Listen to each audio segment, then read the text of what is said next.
اور ایک جماعت کے اندر کیونکہ ایک سیٹ اپ ہے کہ ایک فرد یعنی بہت زیادہ دیر تک اگر نہیں چل پاتا تو الٹیمیٹلی ایک نئی قیادت ریپلیس کرتی ہے اس کو. اور حافظ نعیم صاحب نے آ کر ان کو اگر ریپلیس کیا تو وہ اس انداز سے. جی السلام علیکم. جی بھائی السلام سر ورحمۃ کیا اللہ. حال ہے؟ ٹھیک ٹھاک ہے جی ماشاء اللہ. 2-3 نوجوان 4-5 ٹھہرے ہیں تو سب گفتگو بتائیں سر, آپ اپنی رائے دیں حافظ نعیم صاحب کے بارے میں. سر تھوڑا سا سامنے اس طرف یار ادھر دیکھو. حافظ صاحب کے بارے میں سر آپ کی موٹی موٹی 2-4 خوبیاں بتا دیں. سر موٹی موٹی یا چھوٹی چھوٹی کیا جماعت اسلامی ہے ہی خوبیاں. جی جی ماشاء اللہ بالکل کوئی شک نہیں. ہاں تو جو جمعیت نے تیار کیا ہو جماعت اسلامی میں بندہ ہو اور پھر اس میں کیا خوبیاں ہیں ہم تو.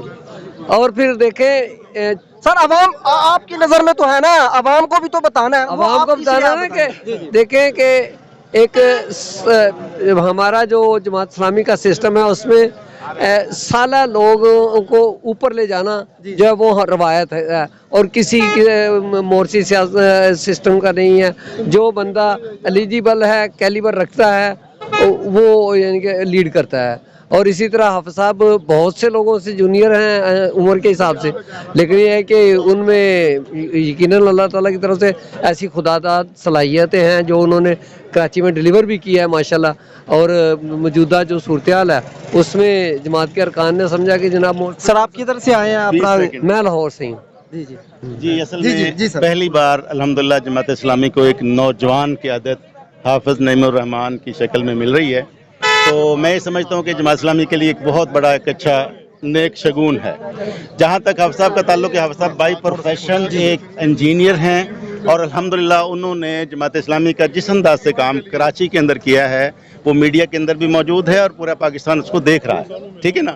تو اس لحاظ سے اگر دیکھا جائے تو انشاءاللہ آنے والے وقت کے اندر جس طرح وہ ایک تبدیلی کراچی کے اندر لے کے آئے تھے, پورے پاکستان کے اندر ہم توقع رکھ رہے ہیں کہ انشاءاللہ ایک تبدیلی آئے گی.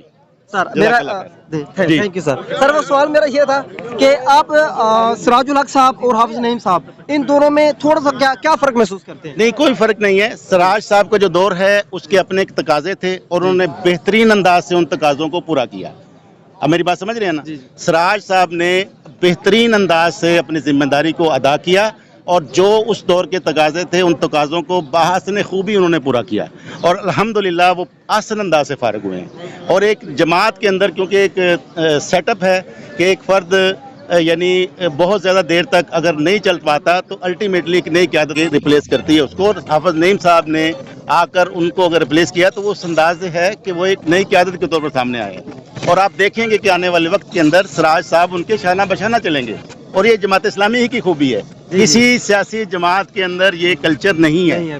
وہاں لوگوں کی ٹانگیں کھینچی جاتی ہیں اور وہ کنونسنگ کی جاتی ہے, جبکہ یہاں قیادت غیر محسوس انداز سے پورے پاکستان کے اندر وہ سامنے آ جاتی ہے. تو اس لحاظ سے میں سمجھتا ہوں کہ سراج صاحب کا دور بہترین دور تھا, بہترین انہوں نے کام کیا اور جو اس دور کے تقاضے تھے ان تقاضوں کو بہترین طریقے سے انہوں نے پورا کیا. جزاکم اللہ خیر. جی سر بہت بہت شکریہ. جی بالکل ابھی جو ہمارے ساتھی بھائی بتا رہے تھے کہ اس جماعت کی جو سب سے بڑی خوبصورتی ہے, ان کی جو خوبصورتی یہی ہے کہ اس جماعت میں کوئی پرماننٹ وہ نہیں ہوتا. جب اس میں جب ووٹنگ ہوتی ہے اس سسٹم کے ذریعے جو ہے نا جو ان کی جو لیڈرشپ ہے وہ تبدیل ہوتی رہتی ہے. اور اس جماعت کی سب سے بڑی خوبی ہے اس کے اندر کوئی موروثیت نہیں ہے.